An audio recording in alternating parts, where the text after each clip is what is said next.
And we're live. Dr. John Salzy, thank you so much for coming out and being on the show. It's my pleasure, Matt. Thank you. I got in touch with you a couple of months ago because I was really struggling to understand what I would say is something of a schismatic spirit in the church, whether that's leading people to sedevacantism or benevacantism at the time. I had a lot of questions about the SSPX, and you really helped me out a great deal. And I watched a video you gave recently in which you talked about the state of the SSPX and these sorts of things. I thought you did a marvelous job, and so really honored to have you on the show. Thank you very much. It's great to be here. So you used to be with SSPX. Tell us about that. I did. I was attending the Society Chapel for about 15 years, actually. And you know, how that came about was simply I moved from the city to a place that was closer to a Society Chapel. And Matt, honestly, my 100% motivation for doing so is I wanted to raise my young kids in the traditional Mass. I mean, Amen. This was before they even received the sacraments, right? So I had already been attending the Latin Mass. I had already discovered that this was close to 20 years ago. And so I was attending the diocesan Latin Mass, especially during the week.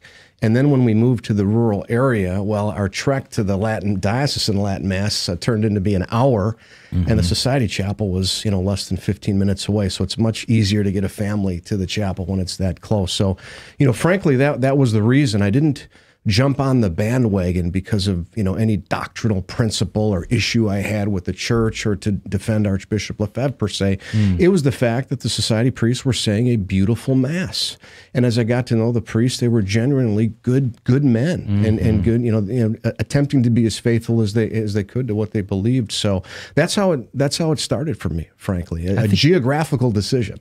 I think a lot of people during the COVID lockdowns found that SSPX chapels were open while many Catholic churches shut the doors, and God bless them for their courage and their willingness to dispense the sacraments when others were too easily, I think, maybe making excuses. Yeah, I agree. I mean, I want to reserve judgment on the question of whether the bishop should have done it or, I mean, hindsight is 20/20, Exactly. right? I mean, that's a prudential judgment. They're not infallible in their prudential judgments, and I think a lot of people will conclude they probably went overboard on what they did. But Matt, you know, if Catholics study history, there have been popes who have interdicted entire countries for years, barring Catholics from receiving the sacraments for years. I mean, if you go to the Catholic Encyclopedia, look up the word interdict. It's been a while since I've done this. But you will see examples of, I think, England and Scotland being under interdict for 8 and 10 years, respectively, because of the sins of the civil leaders. This is what the popes have done. So you know what? We didn't have it so bad when you look at history. And, you know, maybe that was an abuse of discretion. Who knows? But these are actions that prior popes have taken. And so we lived through some suffering during that time, but it's certainly not, you know, to say, hey, I'm jumping ship, right? I mean, we have to, you know, we suffered, but it wasn't as bad as some other Catholics have. What did you love about being at an SSPX chapel, and what did you love about the people who attended there? Faithful, devoted, at Sunday Mass every day. I mean, the devotions, Stations of the Cross during Lent, constant access to the sacraments, to confession, beautiful High Mass, the Scola, you know, the chant, all of that, you know, is Catholic on a superficial sense. And I can get into what that means. I mean, the appearances were beautiful. And of course, that's what attracted me, and that's what attracted all of us to the traditional Latin Mass. Now, the legal reality is a different question, right? But just in terms of the appearances, and I'm as guilty as anybody that, you know, now they say they're my opponents. I get it, where they're coming from. I get the fact that they're supporting the society because of the Latin Mass. I mean, that's something that I can understand because I myself was in that position as well. It was always because of the Mass. Yeah, I know for us, when we were living in Atlanta, we would drive over an hour to get to an FSSP church, because for the same reason, we wanted our children to encounter the beauty of the Latin Mass, to solid Orthodox teaching. Right. And so often I think traditional people are painted in a negative light, that they're somehow narrow-minded and angry, aggressive, and maybe some of them are. But my experience was just really good people with gigantic families, kids in oversized suits who could all sit still when my kids couldn't. Right. So yeah, completely agree. You know, again, it was all about the Mass. I mean, my children were attending Catholic school, diocesan Catholic school, but I did not allow them to go to the Novus Ordo because I looked at it and I didn't like what was going on there. In fact, we homeschooled the catechism and the Mass and the sacraments outside of the Catholic school. But, as I said, I had one foot in the society, but I was still attending the diocesan Latin Mass. And I can tell you when I began attending the society chapel, the pastor said, "Hey, John, where'd you come from?" I said, "Well, I'm going to, Mary Help of Christians downtown. Isn't that diocesan?" "Yes." And then it became Institute of Christ the King. It struck me that each pastor that came through there, Matt, discouraged me from doing that. They took issue with the fact that I was worshiping in union with the local bishop, even though it was the Tridentine Mass, the 62 Missal. They all took issue with that. They at least warned me about what they perceived would be the danger of modernism. And, to prove that I wasn't, lockstep with their doctrine, I objected right away, not even, being involved to a great degree. In my initial context with the society, I put the brakes on there. I said, "Wait a minute, Father, that to me seems like excessive. It seems like, almost a schismatic mentality." They didn't like hearing it, and then the conversation stopped. But I can tell you, my initial contact, that concerned me a little bit. I didn't go beyond that because I continued to go to the traditional Latin Mass. But I sensed right away there was a resistance or a refusal, to share communion with what they call Novus Ordo Catholics. So that was problematic. And I discovered that pretty much everybody in the chapel held that same view as I got to know them. And I think that's why the church has always warned that we can debate whether they're in schism and what that means and how the church views it, but there is that mentality. And the church has always warned that if you put yourself in that milieu, you may begin to imbibe that mentality. I can tell you, some of the people that come into the society, they're a different person a year later, where they completely reject the Novus Ordo. They won't even go to a Mass where they think the hosts that were consecrated in the Novus Ordo are commingled with the communion that the Institute of Christ the King is distributing, for example. So there's a danger there. And once you go off that, that track, it gets worse. So as they were saying things like, don't go to the Novus Ordo Mass, or at least discouraging you perhaps. This was the Latin Mass I was going to. And they were discouraging you from that? They were discouraging me from going to the diocesan Latin Mass, yes. Did you start to do more research into SSPX at that point? Or? I did. I had looked into whether I could attend the Mass. I was aware that there were some canonical issues. I was aware of the excommunication of Archbishop Lefebvre. I read some of their arguments about necessity and how necessity could have mitigated, whether the censure was incurred. I looked into a little bit of their arguments on a state of necessity. I found this letter from Monsignor Pearl, which, everybody refers to, and I found that letter too, which appeared to say that one can attend a society Mass. Now, what I wasn't aware of, Matt, at the time was that, number one, we're not allowed to rely on Ecclesia Dei replies. They're only intended for the person for whom they're intended. That's the first thing. The second thing, I was getting my information from society websites. They were only posting this one reply where under unique facts and circumstances, this person was allowed to attend the society Mass. But I wasn't aware that there were 10 other replies from Ecclesia Dei which forbade Catholics from attending the society Mass, which declared that they don't satisfy the Sunday obligation, which said that you cannot receive Holy Communion. I was not aware of any of this. And so, I finally did the right thing, embarrassingly, 15 years later, by actually taking the question of my bishop, which is what I should have done at the very beginning. So I kind of took matter into my own hands, unfortunately. I did some superficial research. I figured, hey, I'm a lawyer. I can find a legal loophole here. And if Monsignor Pearl is saying this, I'm going to take advantage of that because I only live 12 minutes away. And I kind of left it at that. So my research was fairly superficial at that point. So what happened when you submitted something to your bishop? Well, first of all, it was a long process. And what did you submit? I submitted dubia related to the Society of St. Pius X and their status. And one of the questions specifically asked my bishop, Archbishop Jerome Listecki of the Archdiocese of Milwaukee, who is a canon lawyer as well, whether the Society Mass satisfies the Sunday obligation under Canon 1248. And he replied with a definitive judgment that it does not. And so as a Catholic, I'm bound to submit to that judgment. Now, I've always said this, Matt, as I went public with this, I am not your authority, people, okay? I'm not telling you to listen to me. Go to your bishop. go to your bishop. If your bishop allows you to attend the Mass, then I think you can go. But there are bishops throughout the country who have forbade Catholics from attending society masses because they're not considered Catholic churches, because the priests don't have the faculties to say Mass for a number of reasons.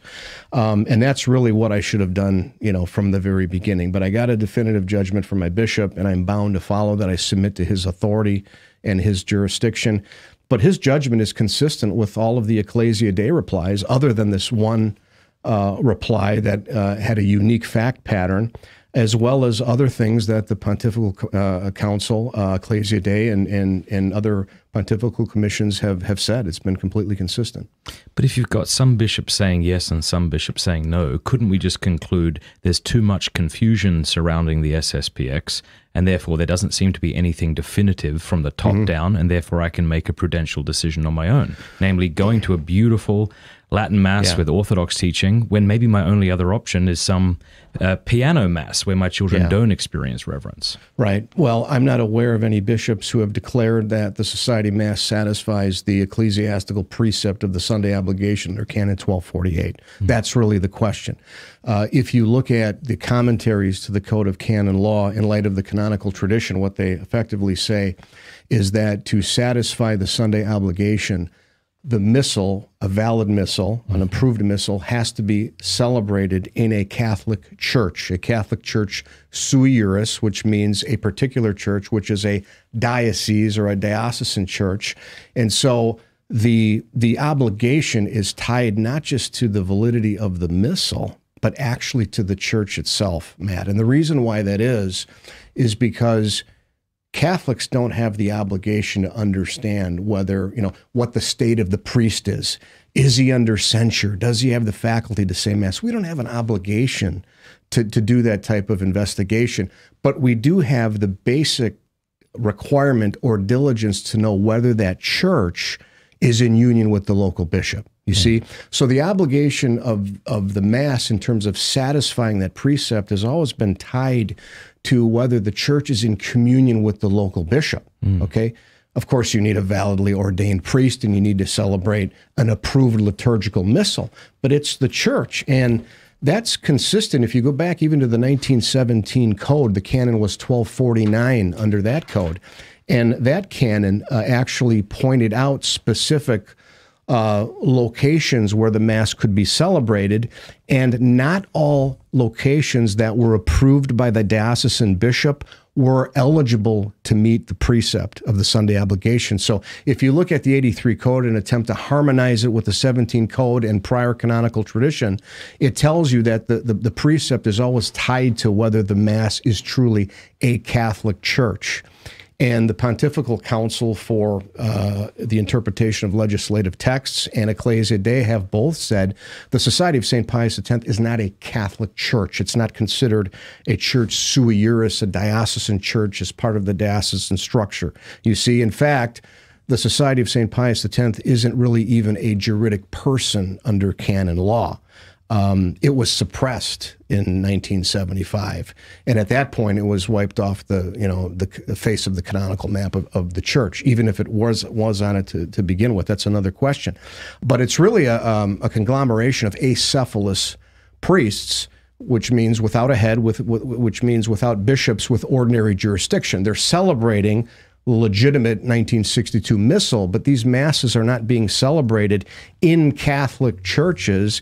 And by the way, the priests also don't even have the faculty to say Mass. The faculty to say Mass comes when a priest is what's called incardinated. It's in Canon 265. The ordination of a priest, gives him the ontological powers or abilities to celebrate the sacraments, to confect the Eucharist, but it gives him no right to do so. He needs to be under a bishop or hinged to a bishop. He needs to be incarnated in order for him to deploy his mission to the public. And so this is another problem. The fact that the society priests are not incarnated under a bishop means they don't even have the faculty to say Mass. Now, I'm only saying what the church has said. I'm not judging anybody's internal form, and I want to be clear about that.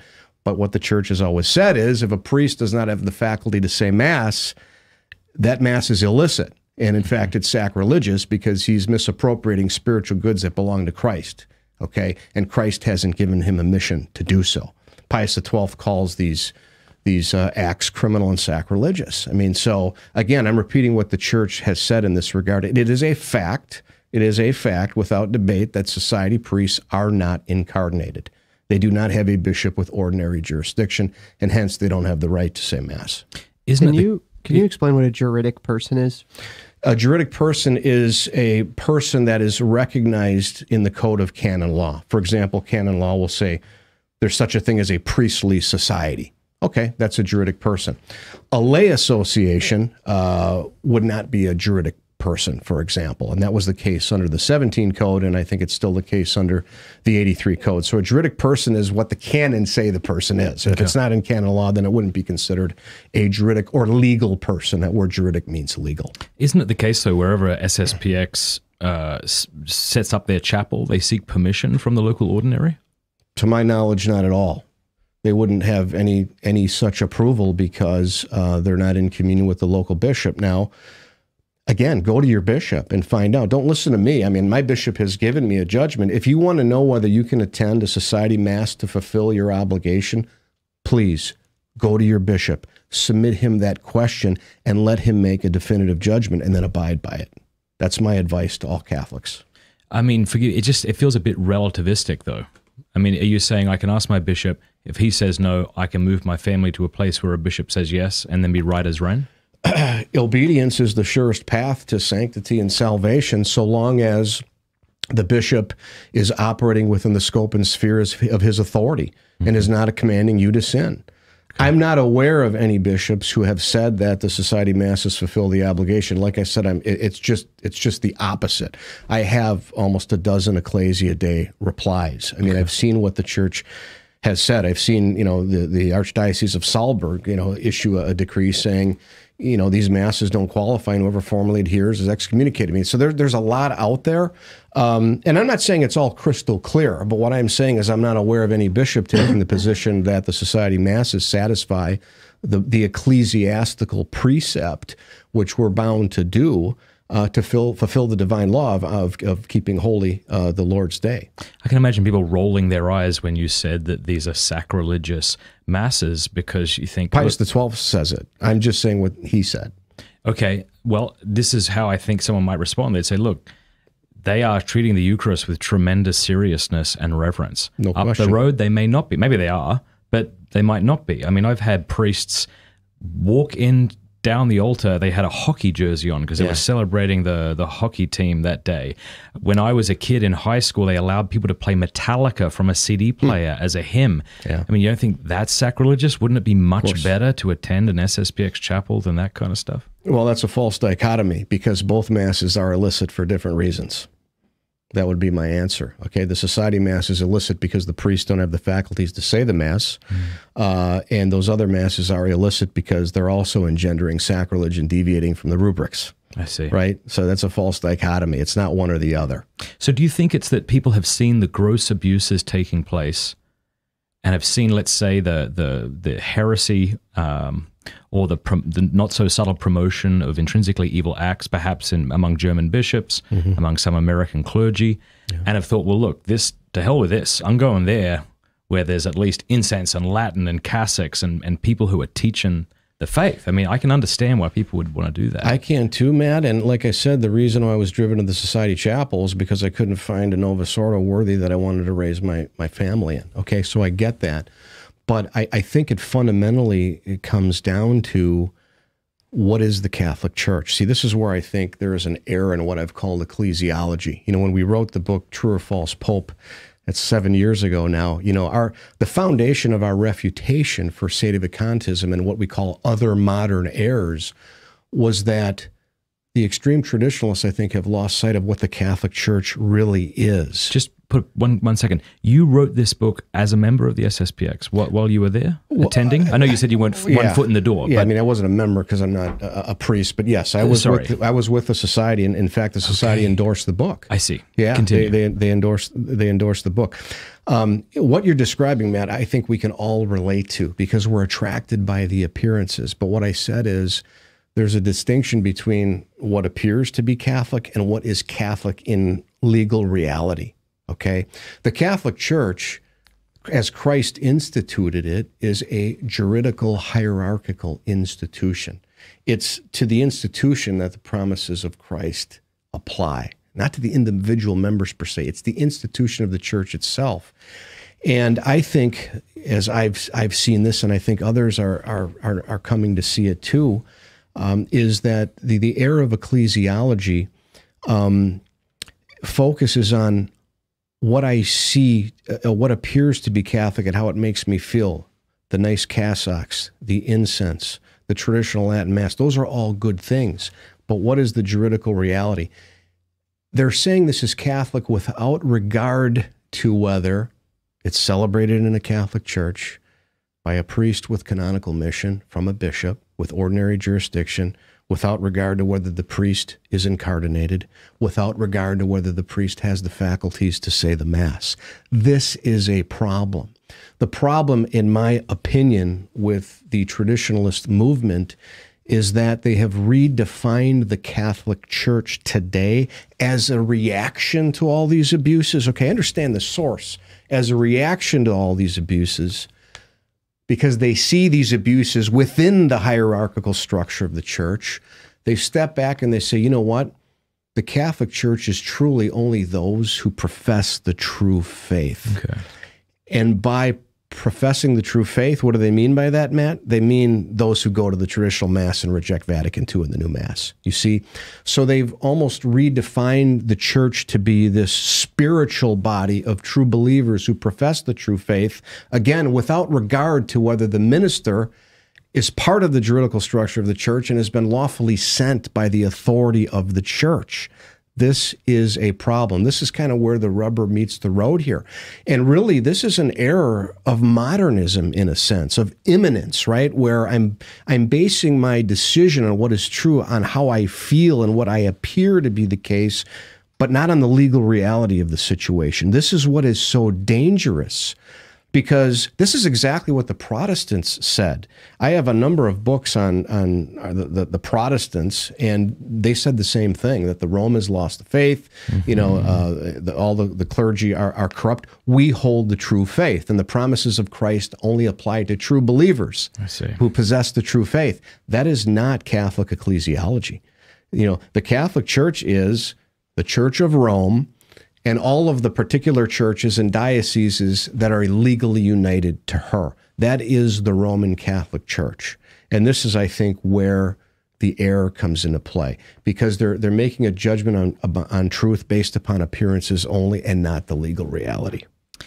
Is there like an SSPX catechism? Is there a place you can go to get the official answer of an SSPX teaching? Because I know when you go online, you listen to certain SSPX people, they say many of these things. And I often wonder, do they represent the SSPX? Is there a way to find out exactly what they teach? Because I have gone to their YouTube channel and I have seen them saying, don't be going to a Novus Ordo Mass, if memory serves. And I was quite shocked by that. Yeah. But could someone who goes to an SSPX chapel point to that and say, okay, that's not all of us, that's just this person or that person? Well, if you go to a society chapel, they will promote the writings of Archbishop Lefebvre. I mean, I have all his books, right? So I've read through all those and I've got an understanding of what he taught and what the seminary teaches. And so if you want to know what the society teaches, they just did a crisis series podcast. I've listened to all of those. They're very clear about what they teach in terms of doctrine. And you know, what I've discovered, Matt, is oftentimes the society priest will articulate a doctrine beautifully, I mean, correctly, but then fail to understand how their position is inconsistent with that profession. For example, I'll give you an example. In the Crisis series of podcasts, I won't name the particular priest because most of them said this. They will profess that the Roman Catholic Church is a juridical, hierarchical structure, and that one must be united to the structure of the church, both in faith, worship, and governance, right, to be a member of the Roman Catholic Church. That's absolutely correct. But they're not part of that structure. They're not part of it. So how do they reconcile their accurate enunciation of the doctrine with the fact that they're not part of it? You know, there's a disconnect between what I've called the speculative intellect, right, which is the profession of the true doctrine, which they articulate, and the practical aspect, that they're not part of it. And what they end up doing is basically chalking it up to mystery. They just say, well, this is a mystery how this is all working out. And at the end of the day, they say, but we stand with Archbishop Lefebvre. Watch all those crisis series of podcasts. This is very unique in the way they approach this. The Protestants reject our doctrines, okay? But the society will properly articulate these doctrines, but then fail to reconcile how their so-called ministry is not consonant with the teaching of the church. And so they then retreat back to mystery and hide behind Archbishop Lefebvre. And what you find with these society priests is it's almost as if Archbishop Lefebvre becomes their rule of faith, where they defer ultimately to Lefebvre as opposed to the magisterium. This is what I have found. Yeah, I know the SSPX that I know will say to me, we are not in schism. And I go, oh, okay. And then I'll listen to the things they put out, and they very clearly seem to be indicating that I am. They may not come out and say that exactly, but in saying, like, you really shouldn't be attending a Nova Ordo church, it's like, okay, so I guess the opposite. Yeah. It's the opposite. Well, look, people are new to this discussion, at least some people, even though you've been studying this for years. Could you help us understand the origins of the SSPX, how it was formed? Certainly. Archbishop Lefebvre had very good intentions. This was during the late 60s, and bringing us to 1970, where he was approached by a number of seminarians in Switzerland who wanted to be formed in the old rites. And this was a very laudable thing. Archbishop Lefebvre properly saw abuses that were taking place, both in doctrine and liturgy. And, he was a retired archbishop, and I give him his due. He was a great missionary to Africa. He was a superior of the Holy Ghost Fathers. I mean, we can give him his due. He had a good place in the church up to a point. And again, this started out good. So the society was actually lawfully erected by the local bishop. The bishop's name was Bishop Charrier. I believe it was November of 1970. It's interesting, Matt, to note that the society was erected under the 1917 Code of Canon Law as what's called a pious union. And a pious union, the canonists all say, is a lay association. It wasn't a priestly society per se. It was founded as a lay association. Why? Because Archbishop Lefebvre was forming laymen into priests. And if you read the decree from Bishop Charrier, it says this was being erected as a pious union. If you read the society's statutes, it says it was erected as a pious union, a lay association, and was completely dependent upon the local bishop.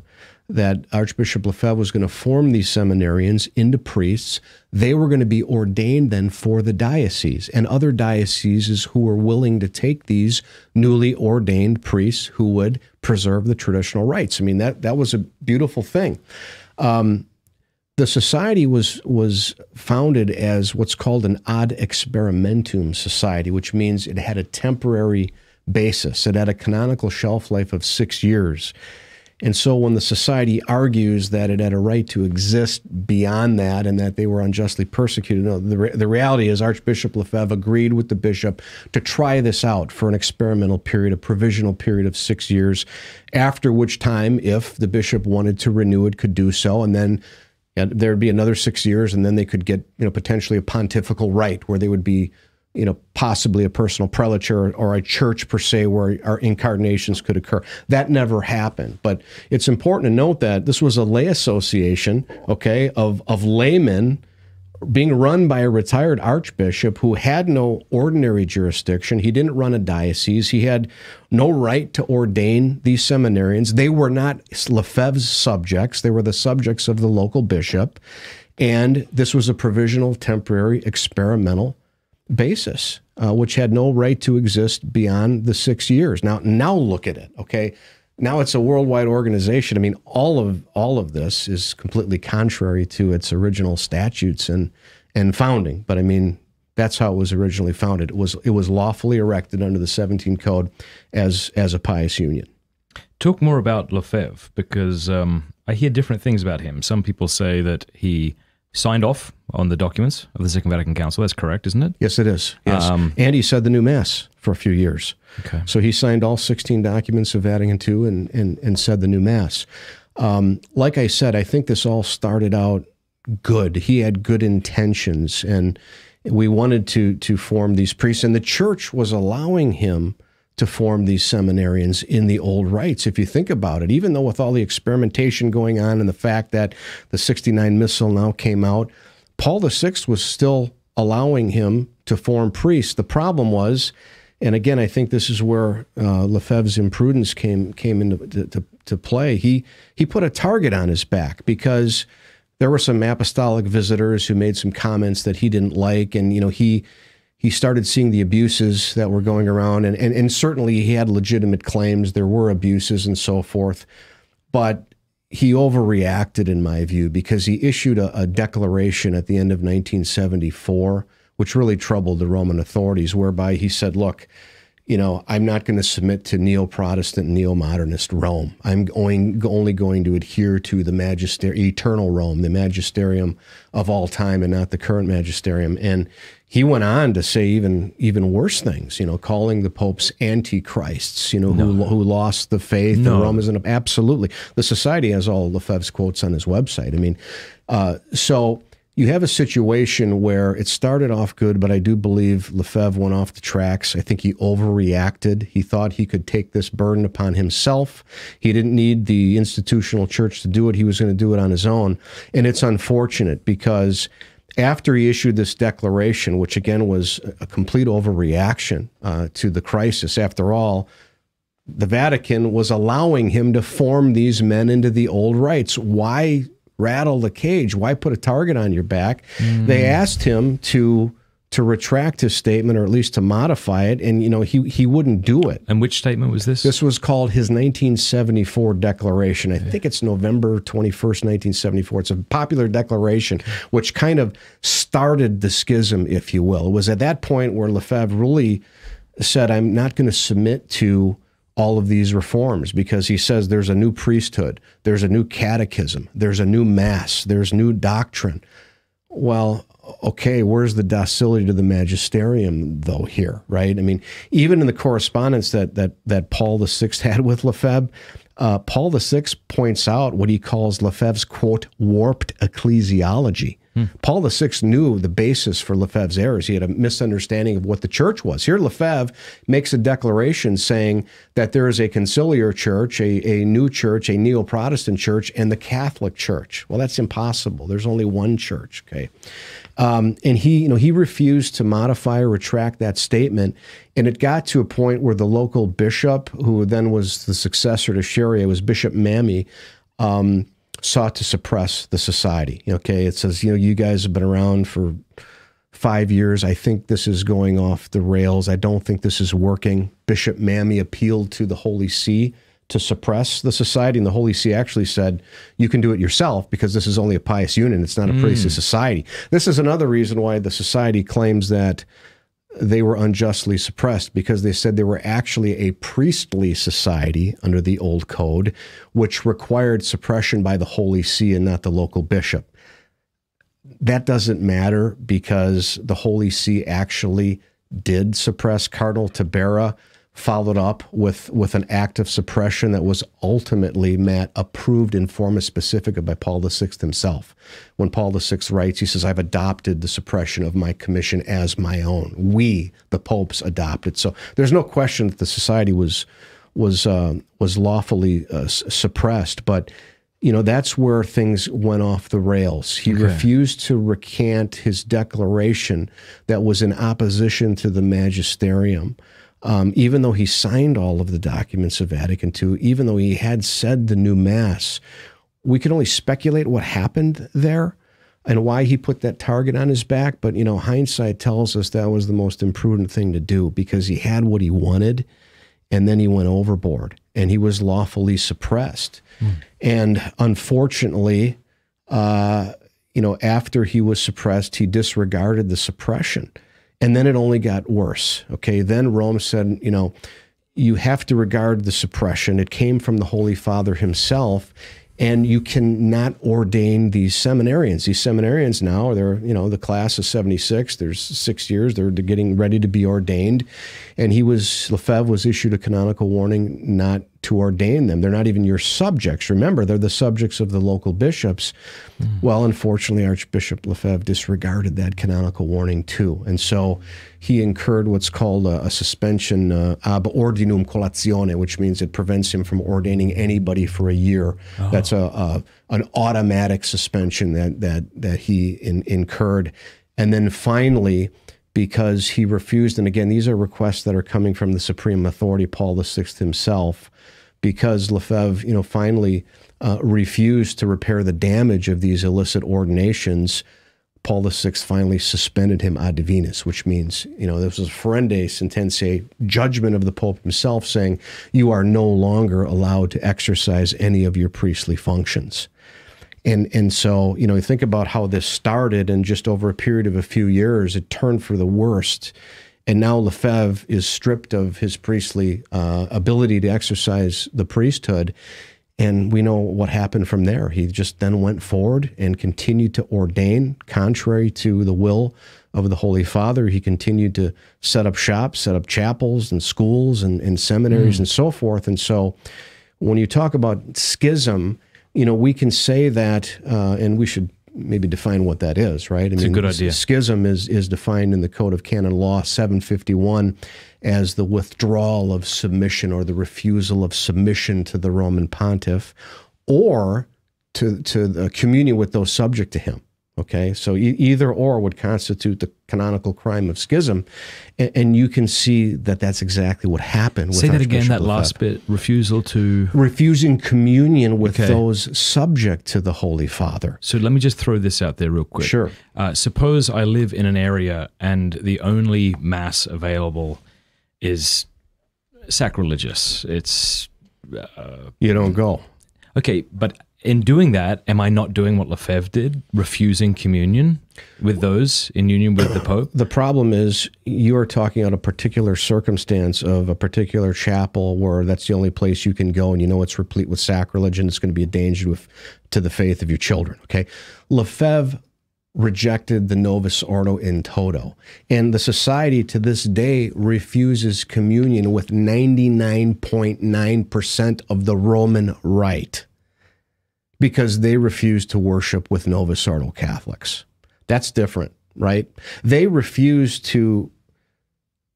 communion with Novus Ordo Catholics as a matter of principle, not based upon particular facts and circumstances. That's different. That's different. They truly, everybody talks about, the first prong, right? The canonical element of withdrawing submission from the Holy Father, but there's another canonical element that suffices on its own, and that's refusing communion with those who are subject to the Holy Father. Well, but you're saying in particular instances that might be okay. You're not obliged to go to something that is sacrilegious.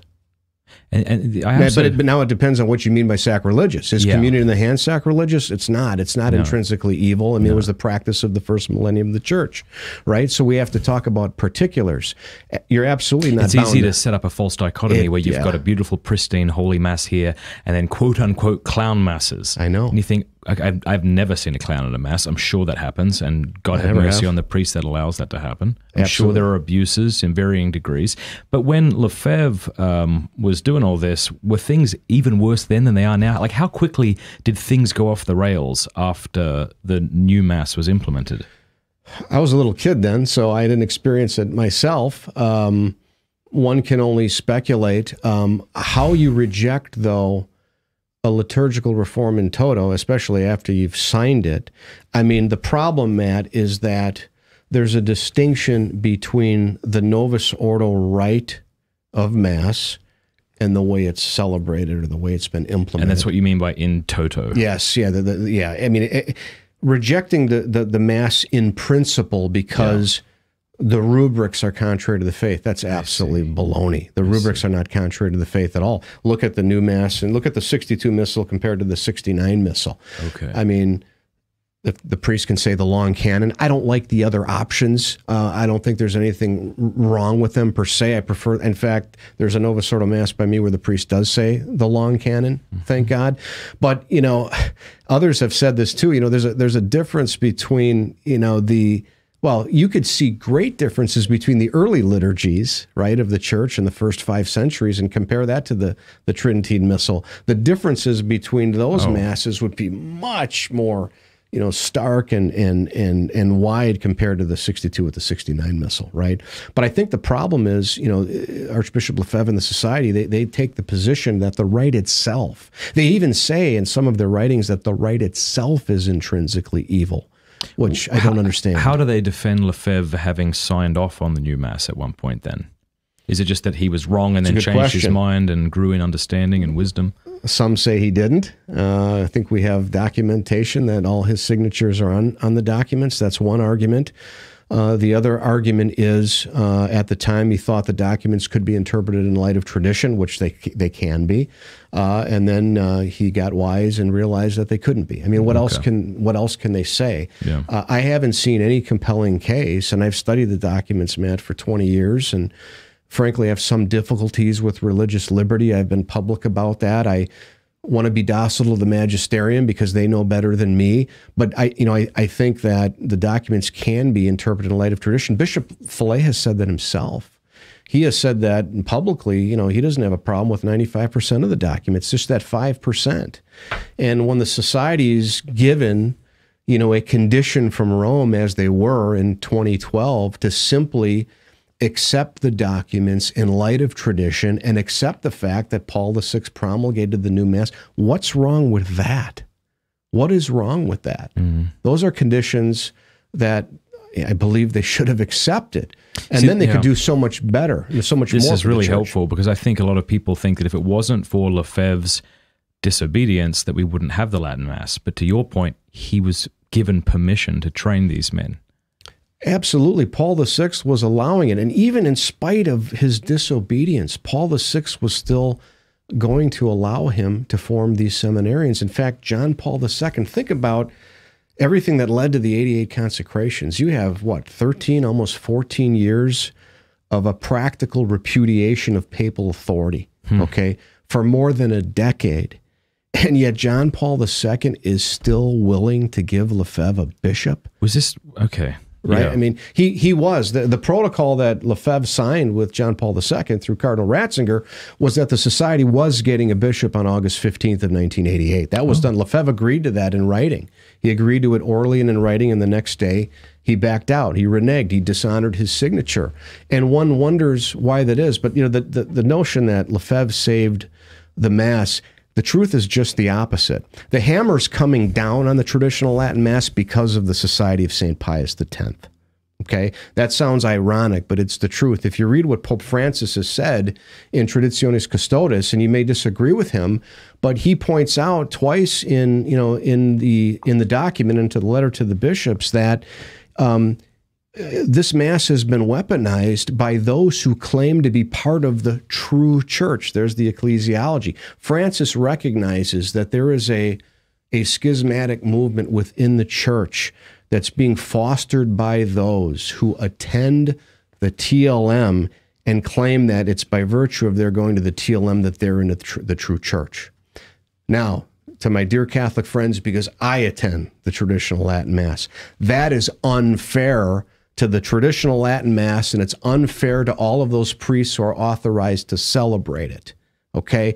But what the Pope is referring to is those who have weaponized the traditional Mass to foment their rebellion against Vatican II and the new Mass. This is really the motivation for why Francis wants to bring the hammer down on the traditional Mass. And it's not fair, I believe, you know, with all humility, that, you know, the Holy Father should condemn the society and condemn those who oppose the magisterium of the church. Don't punish those who are attending the traditional Latin Mass through the former Ecclesia Dei communities, right? You know, the Institute and the Fraternity and others, those diocesan priests. Don't punish us because of those who have, you know, weaponized the old Mass to further rebellion. But that's where Francis is coming from. I disagree with the remedy, okay? But I understand the rationale. And thank God the FSSP approached Pope Francis, who said that these restrictions wouldn't harm them in any way. Yeah. And then they asked him, let's get that in writing. Yes. He said, no problem. Yes. Well, this kind of leads us to the illicit consecrations of the bishops. Can you just maybe slow down and just break this open for us so we can understand what happened? Right. We defined what schism is, right? It's the withdrawal of submission to, the Holy Father, to his jurisdiction, his authority. And, we can say that, certainly a case can be made that Archbishop Lefebvre withdrew submission from Paul VI and John Paul II by disregarding all canonical warnings, by disregarding all canonical censures. But it finally, Matt, led to the definitive rupture, because the canonical crime of schism results in automatic excommunication, okay? Schism is defined in Canon 751. Under Canon 1364, those who commit the canonical crime of schism are automatically excommunicated from the church. It's called late sententiae. By the act itself, the sentence is already passed if the act is committed. The issue with that, though, is you really don't have what's called juridical certainty of who incurred the censure without the church declaring it. Yeah. And that's why I don't name people, I warn people. There's a difference. What I'm saying is what the popes have said, those who adhere to this schism formally will incur automatic excommunication. Again, Matt, I don't name who they are because we're not the authority to determine whether the canonical elements were met. The church is, but that doesn't mean nobody's excommunicated. The fact is, unlike civil law or criminal law where a defendant actually has to be tried and convicted before he is sentenced, there are acts under canonical or ecclesiastical law where the sentence is passed by virtue of the fact that you committed the act. Heresy, apostasy, and schism results in automatic excommunication. I bring that up because while an argument can be made that Archbishop Lefebvre was already excommunicated for schism based upon this 13, 14-year repudiation of papal authority, still wasn't declared yet, right? There's still that element of juridical uncertainty as to whether he did. Well, that changed when he went forward and illicitly consecrated the 4 bishops on June 30, 1988. He was warned not to do this. Remember now, he was given a bishop by John Paul II, and he reneged. What Lefebvre came out and said is, you know what, I rethought my position. I don't want 1 bishop on August 15th. I want 4 bishops on June 30th. So I want 3 more 6 weeks early. Why? He said this to the Holy Father? Well, this is practically what he presented because that's what he ended up doing. He told Ratzinger, if you read the correspondence, which was another thing that really disturbed me when I started reading the correspondence with Cardinal Ratzinger and Archbishop Lefebvre, Rome was bending over backwards for him. And I even wondered why. Why were they so docile to this man who has rejected everything that they've commanded him to do for a dozen years? But it got to a point where Lefebvre has decided that he's going to go forward with these illicit consecrations. He was canonically warned that if he did so, he would be excommunicated. He went forward with the consecrations. And then Cardinal Ganton of the Congregation for Bishops declared that he had incurred this automatic censure of excommunication under 1364. His declaration is not imposing it. He's declared that it's already happened, okay? And then John Paul II then, Matt, came out with Ecclesia Dei afflicta on July 2nd, the very next day, 1988, and solemnly confirmed the church that really Lefebvre moves that quickly. Solemnly confirmed that Lefebvre had excommunicated himself. Now, we can explain why that is, and very briefly, I will just say, it's because, and John Paul II even says this in Ecclesia Dei afflicta, it's because what Lefebvre did is a rejection of the Roman primacy, a usurpation of the Roman primacy. This is a very important point that I want all our society friends to understand. As I did my research on this and reading the encyclicals, particularly a number of encyclicals from Pius IX, who during his pontificate addressed many illicit consecrations during his pontificate. What he and others have taught I can go Pius VI, Pius IX, Pius XII, the Council of Trent, on and on and on. The magisterium has taught that just as Christ alone chose his apostles, so the vicar of Christ alone chooses the successors to the apostles.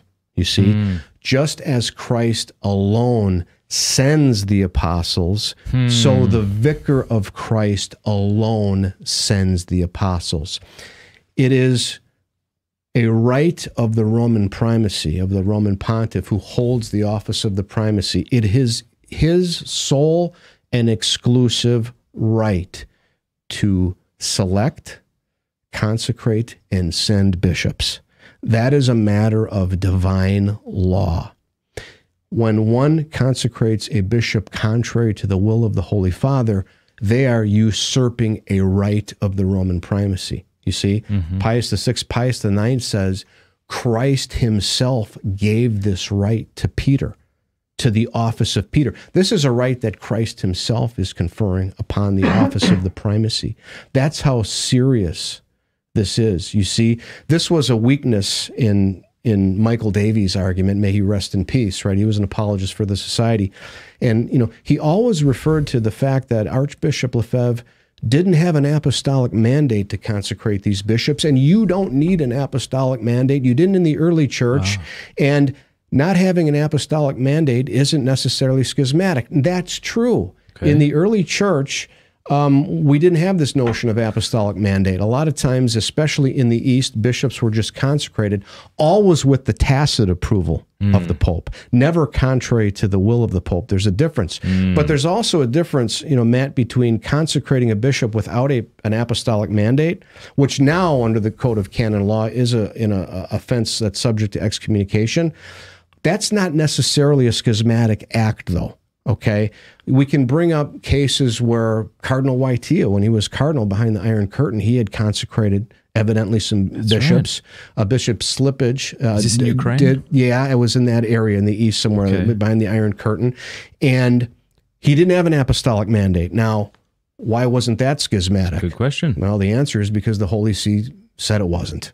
Because the Holy See accepted the consecrations, because they recognized that there were unique facts and circumstances there. It's ironic because Karol Wojtyła became Pope John Paul II. So he, of course, above anybody, would have known what necessity is all about, wouldn't he have? He, in fact, engaged in this very practice himself.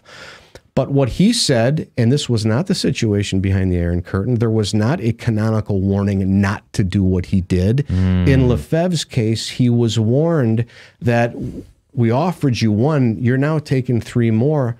No, this is contrary to the will of the Holy Father. If you do this, this is why Ecclesia Dei Afflicta, in one of the paragraphs, says, this constitutes a rejection of the Roman primacy. Okay. Now, we're not talking about ecclesiastical or human law here. This is what's so important, Matt. As I said, this is a matter of divine law. You can't get around this. The Pope alone has the right to select and consecrate and send bishops. Of course, he delegates the act of the episcopal consecration to bishops. That's something that he can delegate and often does delegate to other bishops. But they don't have a right to do it against his will.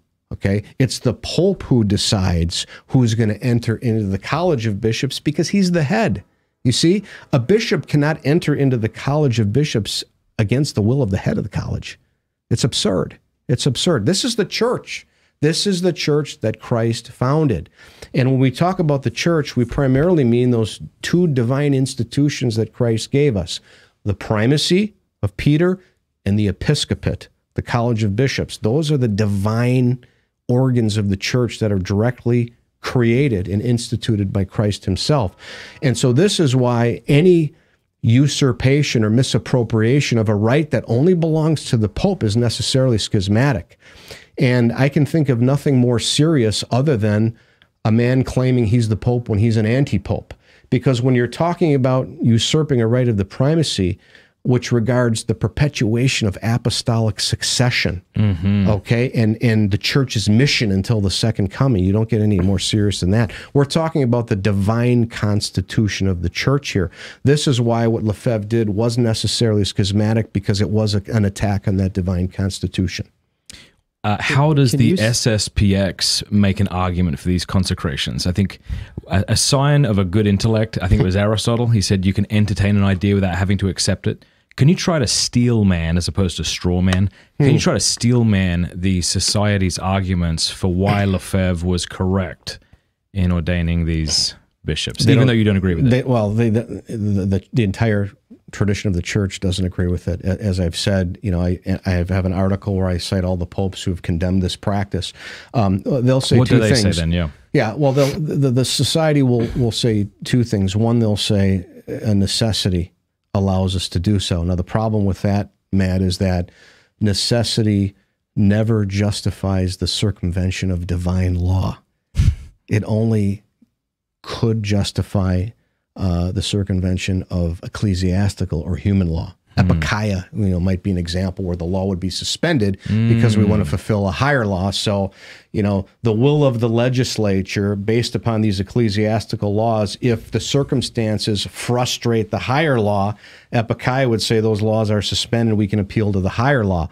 The problem with the society's position is that the right to select and consecrate a bishop is part of the divine law. It is part of the higher law, just as is canonical mission. The fact that the mission of the salvation of souls takes place through the right of the Pope to perpetuate the episcopate through the selection and consecration and mission of his bishops. So, in fact, what I'm saying is exactly what the Pontifical Council for the Interpretation of Legislative Texts declared in 1996. That's the organ of the church that's responsible for giving definitive judgments on canon law, the meaning of canon law.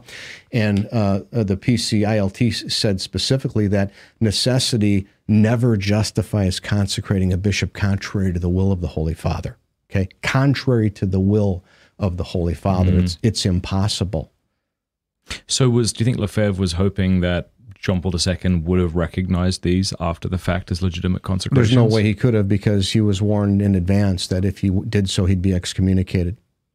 Okay, so then what happens next? What happens to Lefebvre and these other bishops? Well, they were then declared to have incurred the automatic latae sententiae censure of excommunication by committing a schismatic act. The schismatic act, as I said, was this rejection of the primacy, this usurpation of a right that only Peter and his successors holds.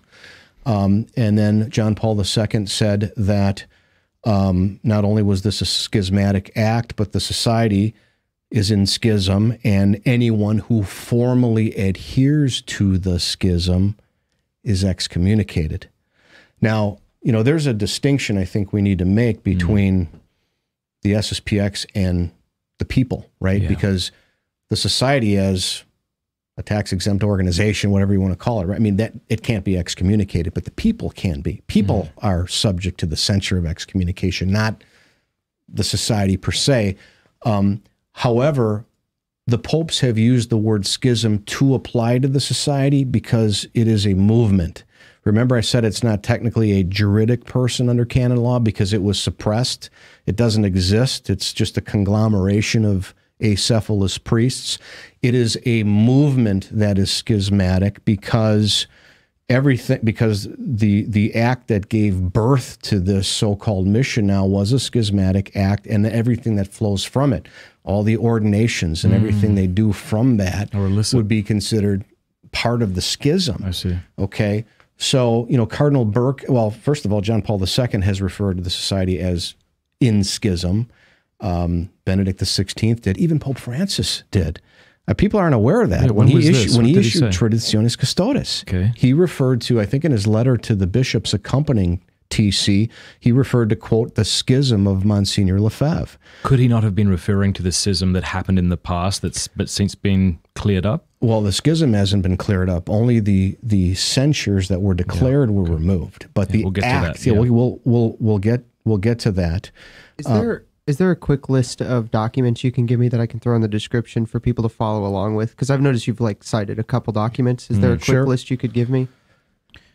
Not off the top of our head, maybe, but maybe after the fact. Traditiones. Yeah, Ecclesia Dei Afflicta. Oh, you're going to put links to them. Thank you. Yeah, that's what I'm asking. What a yeah. man. Yeah, July 2nd, 1988, Ecclesia Dei Afflicta, which was the motu proprio of John Paul II, whereby he declared that Lefebvre and the four bishops that received episcopal consecration against the will of the Holy Father had incurred the automatic censure of excommunication. Okay. And then, as we were getting into, Matt, there's a distinction, right, between the movement, which is clearly schismatic, as all the popes have said, as Cardinal Burke has said, as Cardinal Mueller has said, Cardinal Ratzinger, and so forth, and the people who adhere to the movement. So, that distinction is persons are subject to the censure. So, in my opinion, we know that Benedict has lifted the censure of excommunication on the four bishops. Okay. What does that mean? How could he do that? They were deceased at the time, correct? No, they're all still alive. No, I mean Lefebvre. I meant. Well, he didn't lift it on Lefebvre. He mentioned the four bishops. I see. Right. Lefebvre was deceased, but he mentioned the four bishops. Well, if you read the decree that lifts the censure of excommunication, it's clear that Pope Benedict did it because it says he wanted to, quote, have prompt attainment of full communion with the church. Because the four bishops were under a declared censure, okay? We know it happened automatically, but when the church comes in and actually declares it, that's considered a juridical obstacle toward communion. I see. If the censure wasn't declared, let's say you or I, God forbid, incurred the censure of excommunication, but the church didn't declare it, all we would need to do is go to a confessor who had the faculty to absolve and lift the censure, and we'd be back in. Mm-hmm. You see? When the censure is declared, that is an additional juridical impediment toward full communion. So Benedict says, I'm going to remove the impediment, okay, that's preventing full communion so that you promptly attain full communion. And then what happened after he lifted the censure? Remember, that's when the society theologians, went in and had these debates with the Roman theologians about the various doctrinal issues that they needed to resolve. And guess what happened? Nothing got resolved. Okay. The society came out on the back end of that in exactly the same position that they were in 1988, and that they were in 2009, and that they were in 2012, and that they are in 2023, other than delegated faculties for confessions, which we can talk about. But the society, given all these overtures, they haven't changed their position at all. They actually, at the back end of this, Matt, in 2012, I think it was April 15th of 2012, they were given a protocol.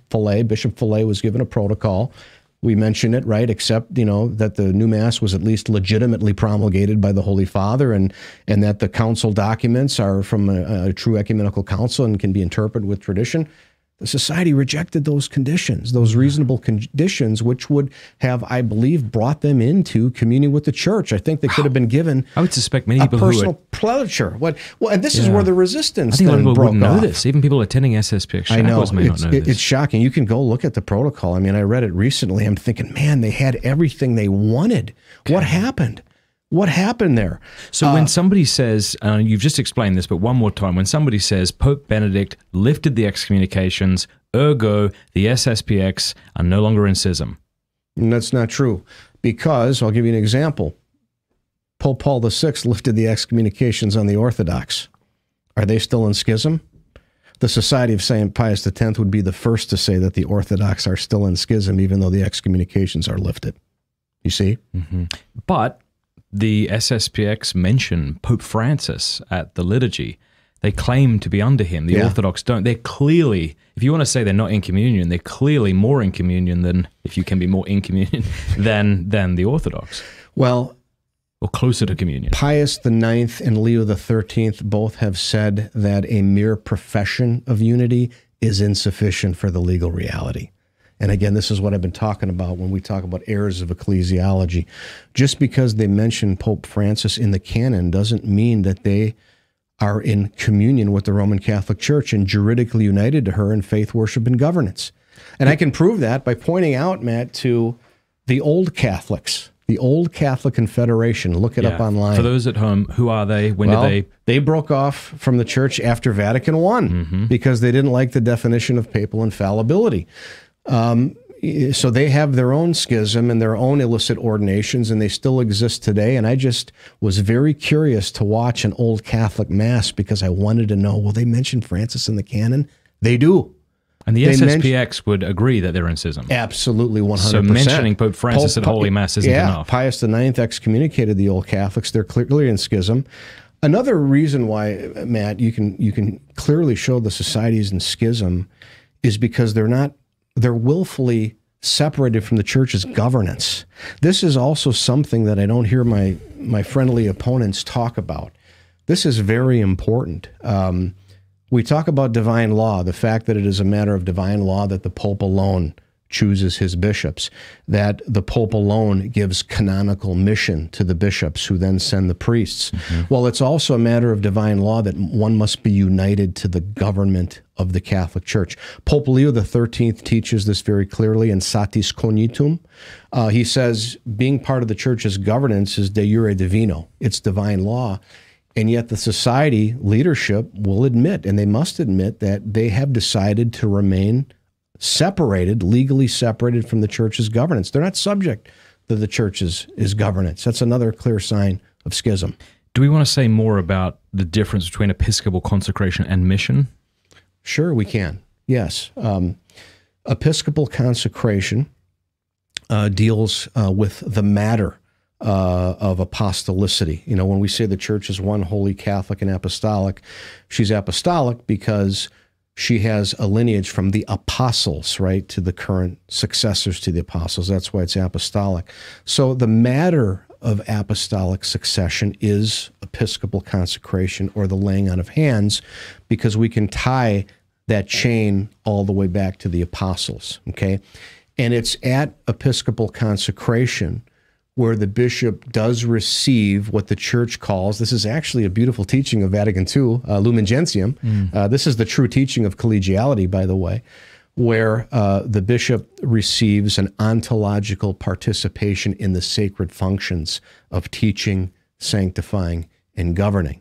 So he receives these functions, or they're called offices, actually. They're interior, they're ontological offices or functions, but they're not ready to act yet. They're not ready to act until the bishop is in hierarchical communion with the Roman pontiff through mission. And that generally, Matt, happens when the Pope assigns him to a diocese, generally. Not always the case. He may only be a member of the College of Bishops. Maybe he's going to be an auxiliary bishop or have some other type of mission. But the functions that he receives only become powers ready to act when he is given canonical mission by the Roman pontiff. Okay. You see? Yeah. So he has the ontological powers, okay, imprinted on his soul, but he has no right to exercise them. They're not activated, as it were. Right. They're in potency, okay? They're not rendered active until he's given canonical mission. And again, this is part of the divine law. This is the way Christ set up the church. The fact that the Father sends the Son sends, you know, he sends Peter then, you know, in the successors. So it's a beautiful reflection. But, okay, what about a priest who's laicized? He's been consecrated. He no longer has a episcopal mission, correct? Yes. But in a case of an emergency, am I right in thinking he can still hear confession? He can still absolve in danger of death. He could celebrate Holy Mass illicitly but validly. He could, yeah. Okay. He could, yeah, because he has the ontological powers to do so. I mean, even if the SSPX accept everything you've set up till now, why couldn't they argue, well, this is a state of emergency? Look at the state of the church today. So sure, maybe it's illicit, but it's valid and it's celebrated beautifully. And as I said, necessity never justifies getting around the divine law and the divine constitution of the church. You know, that's where you have to draw the line. Okay. Necessity, you know, there's the divine law, and then we have ecclesiastical law, which helps apply the divine law. It helps apply the mission of the church, right? So, for example, under the Code of Canon Law, there is a canon which says, as you just pointed out, if a priest has been excommunicated, he can still validly absolve in danger of death. That's something that the ecclesiastical law has carved out that exception to apply the church's mission in that case, okay? But there's nothing in canon law which says that priests can decide based upon their subjective assessment of a crisis that they can do everything they want and be accountable to no one. I mean, that's not Catholic at all.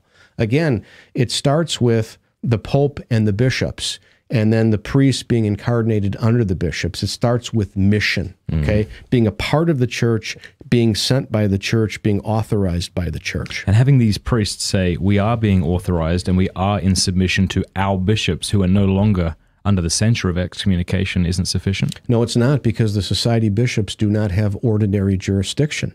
They do not have canonical mission. Okay. They have valid episcopal consecrations.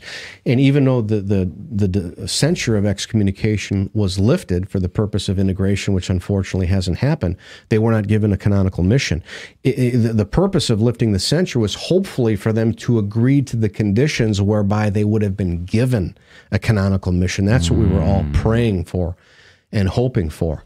And you know, I won't name the name, but you know, I have some inside information on how those debates were going with the society theologians, and the society priest said, John, I got to tell you, I mean, they're not going to admit this, but our theologians got their butts kicked by these guys in Rome. They really did, on matters of ecclesiology, on matters of the divine constitution of the church, on mission, on jurisdiction, fundamental things that relate to how Christ established his church. So we are talking about God's will, Christ's will, and how he wills the salvation of souls. He wills it through the church as he found it. You know, when we think about that dogma, there's no salvation outside the church, we're referring to that juridical hierarchical structure, okay? One must be united to the church, either in re, actually, or at least in voto, in will, to be saved. What church are we talking about here? We're talking about the Church of Rome and all of the dioceses that are legally united to her. That's the Roman Catholic Church. The Roman Catholic Church is not those who profess the true faith. That's what the Protestants dangerously say. close to Protestantism It's at that exactly point. what the Protestants This invisible have said. body of believers. That's exactly right. Okay. These bishops, there's 4. You said a moment ago that if you commit an act of schism, you're automatically excommunicated, though that might be fuzzy unless there's a declaration from the church. Yes. So these 4 bishops that have had the censure of excommunication lifted Yes. officially from the church, having not, in your view, reconciled with the church, are they in schism? Well, I would only give you my opinion, and my opinion would be yes, because nothing has changed since the censure has been lifted. You know, it was funny, I was talking to a canonist who has practiced a long time, not just in Rome, but in 4 other continents, and he actually gave me examples of cases where an excommunication was lifted one day because the person had to do something to reconcile, and he incurred it the very next day automatically because he failed to meet the conditions. Now, the society has rejected the conditions for integration into the church, and the rumor was Pope Benedict was actually going to issue another excommunication. Remember, he lifted it in 2009. They had these discussions, doctrinal discussions in 2010. Well, what happened? We all know that he didn't get it done and he resigned, unfortunately. The church hasn't reissued the declaration, so I want to be careful about that. Again, in my view... I appreciate your modesty here. This is very helpful. It's very easy to be hyperbolic about these things. No. In my view, and it's only my opinion as a layman, because these 4 men, now one of them, Bishop Williamson, isn't even part of the society anymore. He broke off and now is heading what's called the resistance, and now there's resistance to the resistance. Well, what is this? This is how schism works. See, this is what's funny. When I started someone challenged me, right? Because I hosted that debate, regrettably, between the Sedevacantist and the SSPX. And someone challenged me. They said, you've got to stop saying the SSPX are in union with Rome. And I thought, well, I'm just saying that because people smarter than me are saying it. And that's when I went into this deep dive. Okay. So it was weird though, because like walking into this conversation is like walking into an angry argument that's been happening for decades. So it's hard to know where to begin. I'm a glad trad. I'm not a mad trad. Okay, I think some others have used that terminology. Yes, that's right. Which Scott Hahn has. Okay, so Trentecostal, I think too. Yeah. That's how I like to see it. Okay. So my point though is help me understand real quickly. One of those bishops did what? Left the society? Bishop Richard Williamson was ejected. I mean, I don't know the circumstances, but publicly he's out of the society now, leading the resistance, and unfortunately he's consecrated. What does that mean, leading the resistance? Resistance to the Society of St. Pius X. Why is he resisting? Williamson and a number of priests felt that Bishop Fillet was getting too cozy with Rome by even talking to Rome about considering conditions for integration. Now, talk about a schismatic mentality. Oh my goodness! Bishop Fillet, who is a kind man. I mean, I've met him, you know, and I want to believe his heart's in the right place. I don't know all the pressure he was under and how he was being pulled. I don't understand why he didn't accept the conditions. It would have served the church tremendously if the society could actually carry out a lawful mission within the church. They're already worldwide, right? And again, I've always said this, Matt, that's my hope. I'm not here to destroy them. I'm here to warn Catholics about the consequences. And I hope these warnings actually reach the priests above all. Because, you know, we talk about a way out. There's a way out, okay? Go to the institute, go to the fraternity, go to the diocesan bishop, at least one that you can trust. I'm sure there's a few. They're not all bad. I know a lot of them are, but you know what I'm saying? So how do the SSPX view this bishop who left and is now heading up, quote unquote, the resistance? That's a good question. You know, is he in schism? Of course. Is he in an irregular state with the SSPX? Who was said to be in a regular state with Rome? I had a debate in writing with one of my former colleagues, and I pointed all these things out, and he said the society bishops don't come from themselves; they come from tradition, which is what he said. And I said, okay, does that mean Bishop Williamson comes from tradition? Because he's no longer with the society. And by the way, when Bishop Williamson left the society, he consecrated a couple other bishops, and he used the same apostolic mandate, pseudo-apostolic mandate, that Lefebvre used when he was consecrated. He used the exact same word. I've got this in a letter. So is Williamson from tradition? Are the bishops that Williamson consecrated from tradition? Are the bishops that Lefebvre came from tradition? I didn't realize that this Are they all from tradition, and where does tradition come from? You see, I have called this, and it's serious, but I call this the false counter-church of tradition. Those who have fallen into the error that as long as we have the TLM at any cost, and it doesn't matter if this priest is incarnated or sent or even part of the Catholic Church, as long as we have the TLM, you know, this is becoming a movement on its own, what I call a false counterfeit church of tradition. You know, just like the Protestants exited the church because of Scripture, there are Catholics now exiting the church because of a false understanding of tradition. You could say they left because of Scripture and scandal, right? Yeah. The Protestants would use that part of the state of the church at the time, right? To try to reform the church, and in so doing left the church. Right. So, okay. Forgive me if this is a side note, but okay, this Williams guy. Is that his last name? Williamson. Williamson. So he's ordained other bishops. He has, yeah. Okay, and then you said there's a movement against. Yeah, they're all infighting. I mean, you know, you can't get away from the infight. You can't. We would all like to have like we're on full step in line. Right. He was expelled by Bishop Fillet, from what I understand. It's in public records. You can read exactly how the society communicated this, but he was expelled. And see, shouldn't that be the Pope's job if they're in union with Rome? Of course. I mean, you know, they're operating under their own governance, but it's not the governance of the Roman Catholic Church. Towards the end of this episode, I'm going to throw a bunch of objections your way.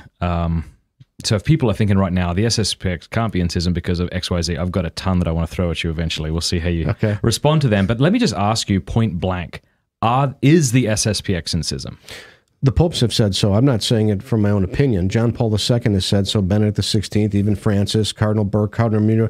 Yes, the question is whether the individuals are in schism. Now, let's address that, Matt, because I think it's very important. After John Paul II, in Ecclesia Dei Afflicta, again, July 2nd, 1988, declared that Archbishop Lefebvre committed a schismatic act and the society's in schism. He then went on to say Catholics should have nothing to do with that movement. And he went on to say, those who formally adhere to the schism, you just asked me, are they in schism? Well, I'm reading from John Paul II, right? Those who formally adhere to the schism incur the automatic censure of excommunication. Now, what does formal adherence mean, right? I mean, the Congregation of the Doctrine of the Faith hasn't told us. The Pontifical Council for the Interpretation of Legislative Texts has addressed this issue in 1996. There's a letter online that you can read. And what it has said, and now we're dealing with individuals now, we're not dealing with the society as a movement, which is schismatic, but we're dealing with whether the individuals who adhere to that movement, whether they are excommunicated. And the P-Silt said that, and I'm quoting them from memory, they actually said, quote, "It seems no doubt that the priests and deacons are formally adhering because they understand what the movement is all about." You see, again, this still requires an element of subjectivity when you're talking about whether they're culpable for it, but at least in terms of the canonical crime, it appears that they are. But like I said, Matt, in the absence of a declaration, it's prudent never to name somebody, because that's the church's job. Canon law, it gives us the elements that are necessary to have a canonical crime, but the church has to judge whether there is a canonical crime, to be fair, right? But one wonders, all I'm saying is what the church has said. I'm not saying you're a schismatic, but I'm saying if you formally adhere to the schism, then you are. And then what you're also saying is Benedict's remission of the censures of excommunication does nothing to change that. Because I think that's what I had in my mind, that something that Benedict did somehow made what Pope Paul VI, John Paul II say is irrelevant at this point. Well, those are two different things, right? The schismatic act occurred. I mean, that act can't be undone. You can't say, actually, the church was wrong. Usurping a right of the primacy is not schismatic. Okay, that's the problem. Fair enough. What you can do, though, is remove the censure that was declared so as to not have that juridical impediment prevent them from being fully regularized into the church. You see this? So there's a difference there. And we have a precedent for this. It's the Orthodox, Matt. Like I said, the Orthodox censure of excommunication was lifted by Paul VI in 1965, and yet they're still schismatic. They're still schismatic. They're just not under the declared censure. Okay. But I wanted to get into the other thing about whether the priests are, again, I'm not making a judgment. I don't name names. I'm only warning what the church has said. I think it's even a more gray area for the laity, and I put myself in this camp. If you're just going to a society mass to get the TLM, you're not a schismatic, okay? The Pontifical Council, again, for Interpretation of Legislative Texts have said, with respect to the laity, they, were delicate and nuanced this a little bit, and they said, we think that if the laity were to only, what they said, attend exclusively Lefebvrean ecclesial acts, is what they said. In other words, if you're only going to the Society of St. Pius X at the exclusion of everything else, and if you believe that Lefebvre was correct and you're putting the authority of Archbishop Lefebvre above the Pope, then it would appear that you are formally adhering to the schism. But if you're just going to the Mass, as I was and that many other people are, that is not sufficient, to qualify as a canonical crime of schism, right? That's not to say you should be doing that, but I want people to be clear, right? I'm not saying, and the church has not said, everybody who attends a society mass is in schism. That's not what we're saying. But again, I will say, if you're formally adhering to the schism, you're subject to excommunication. Does going to an SSPX chapel on Sunday fulfill my Sunday obligation? No, but I would say, don't take my word for it. Go to your bishop and get his authority, because that's what I did. I've explained the rationale behind that already, and that the obligation is tied to a church sui juris that's in full communion with the Pope and with the local bishop, which only makes sense, right? The church has a right to regulate, the liturgy and to ensure that people are worshiping in communion with the Pope and the bishops. but go to your bishop and get a judgment on the question. Ecclesia Dei has said over and over again in its replies, which again we can't rely upon because they're intended only for those for whom they were intended, but that it doesn't fill the Sunday obligation other than one instance. And I should mention, I looked into that and talked to some canonists about it. It was a situation, Matt, where a person did not have recourse to any Catholic church. Now, this is interesting. The rationale for the PSED, Ecclesia Dei, saying that because you have no recourse to a real Catholic church, you can go to the society mass to fulfill your Sunday obligation. It said in the strict sense. You know what it was actually saying? It was saying because you don't have recourse to a Catholic church, you technically cannot fulfill the ecclesiastical precept, but you still are obligated to honor the Lord on his day. And so by going to a society mass, you would fill the divine law because it's an act that you're doing because you can't get to a Catholic church. Now, that's fascinating. If this guy said, Ecclesia Dei, if I pray the rosary because I don't have a Catholic church to go, they would have probably said in the strict sense, praying the rosary satisfies the obligation, not the ecclesiastical precept, because you can't get to a Catholic church, but you still are obligated under divine law. And going to a society chapel or praying the rosary or praying a missal, whatever the case may be, that in the strict sense would then fulfill the obligation. You see how nuanced these things are? I do see that. And what I see funny is the mirroring of this, because you have SSPX apologists online saying you need not attend a Novus Ordo. You can still honor the Sabbath, but maybe do that by praying the Holy Rosary. So it's like the inverse of it, except without the authority to make that. What I'm saying in this particular case is that this is one of many examples where the society will commandeer and take completely out of context and distort something to give a conclusion that really is not reality. That letter that Monsignor Pearl wrote does not mean one can satisfy the obligation by attending a society mass. And in fact, Monsignor Pearl, after he issued that, it was actually published in some Catholic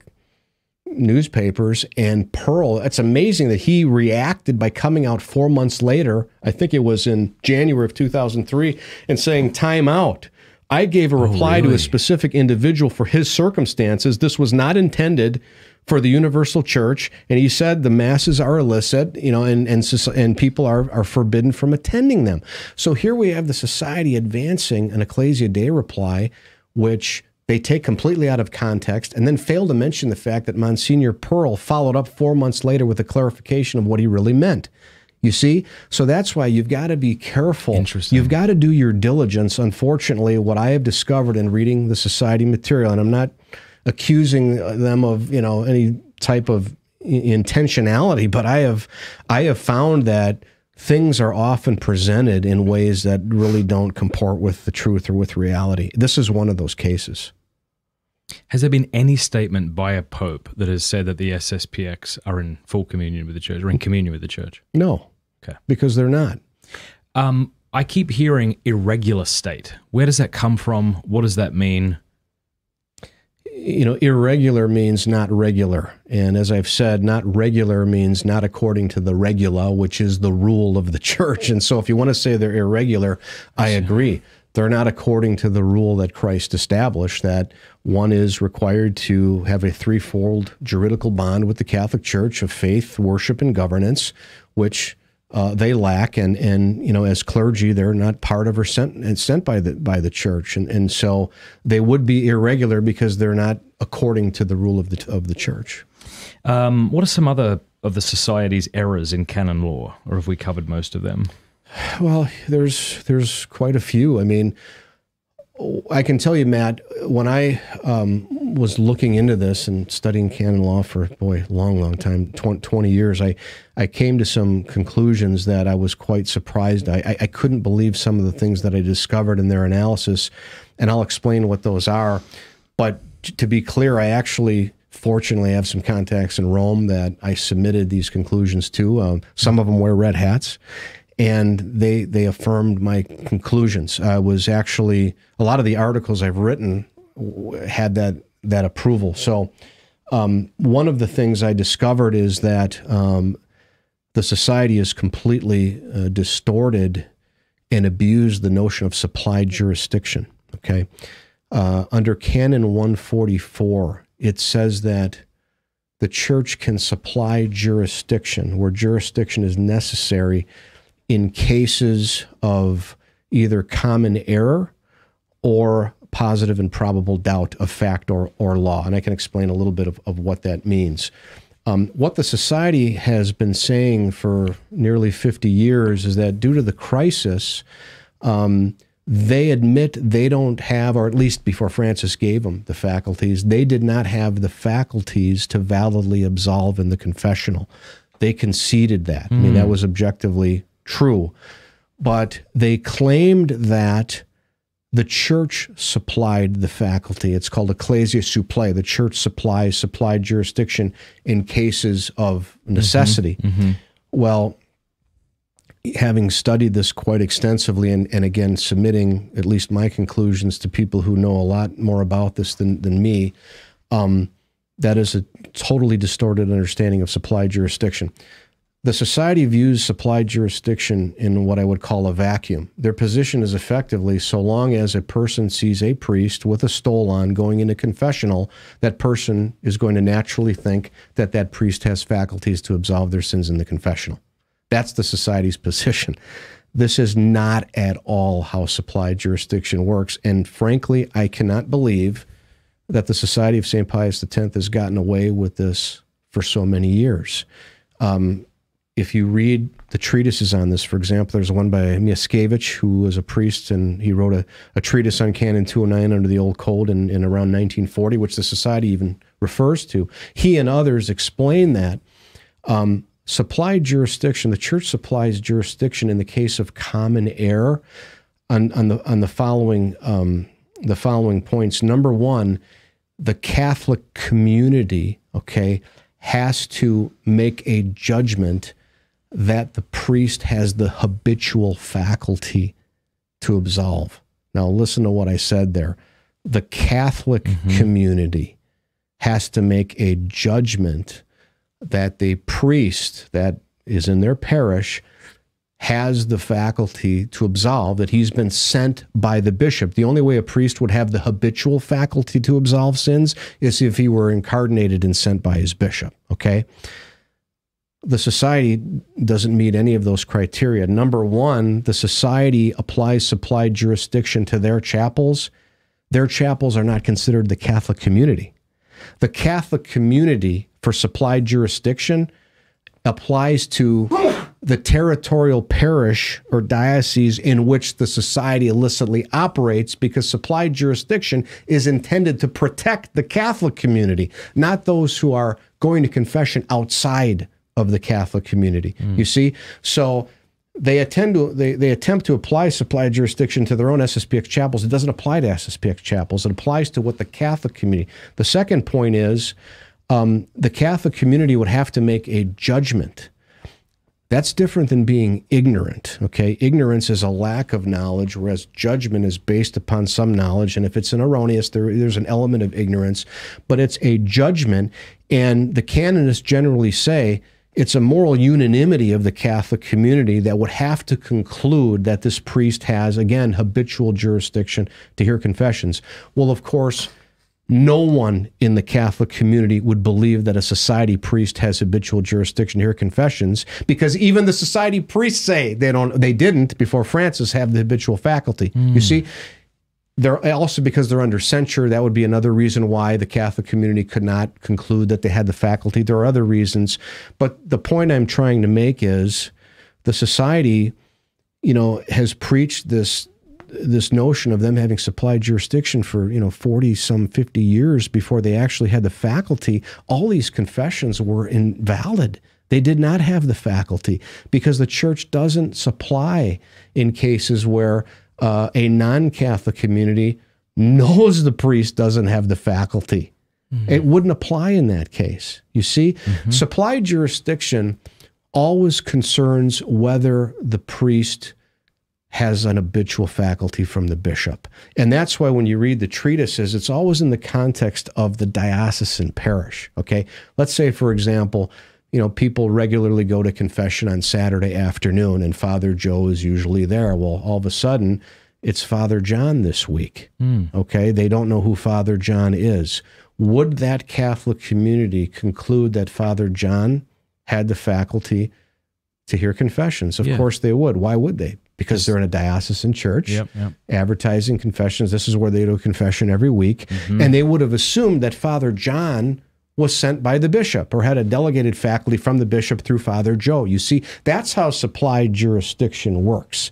That's why it never applied to the Society of St. Pius X clergy, because the Catholic community not only would not err, but they know, practically all of them know, that their bishops or that their priests were not sent by the bishop with a faculty to hear confession.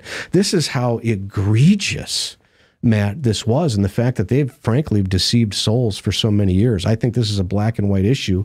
I mean, that's certainly the impression I get from the canonists that I've talked to about this matter, and it's the same for marriages. We could talk about that. Thank God Francis has now given them the faculties for confession. So let's be clear about that. The society priests do now have the faculty to hear confession, and it's wonderful because they can do this throughout the world. It's an anomaly, as Cardinal Burke said. It is an anomaly that they could have the faculty to hear confessions, but not the faculty to say Mass. I get that. It appears to be inconsistent, but it's still the way it is. And I would also point to, Matt, this might be one of your objection questions, so maybe I can preempt it. The Orthodox are in a similar situation. There is a precedent in the church where a cleric is considered in schism and yet has the faculty to hear confessions. And you know what it is? It's the Orthodox. If you look at Canon 844-2, that's the canon that permits sacramental sharing under certain very limited circumstances, right? If there's moral or physical impossibility, there's no danger of indifferentism, etc. A Catholic could approach a non-Catholic minister for the sacraments of penance, Eucharist, and anointing of the sick, where the sacraments are valid in their churches, okay? Well, what the church has said, Ecclesia Dei, Cardinal Cassidy, a number of others have said, what that canon's referring to is the Orthodox. Because there are certain sees in the East that were legitimately established, okay, and now usurped by schismatics and heretics, unfortunately, but because they were legitimately established, those offices had jurisdiction attached to them, okay, through the delegation of the Holy Father, and the popes haven't withdrawn it. Now, they could withdraw that jurisdiction, but they haven't. They've given tacit approval, and that's why the canon, this isn't my opinion, our canon law says these sacraments of penance, which requires jurisdiction, are valid in some of these separated churches, you see.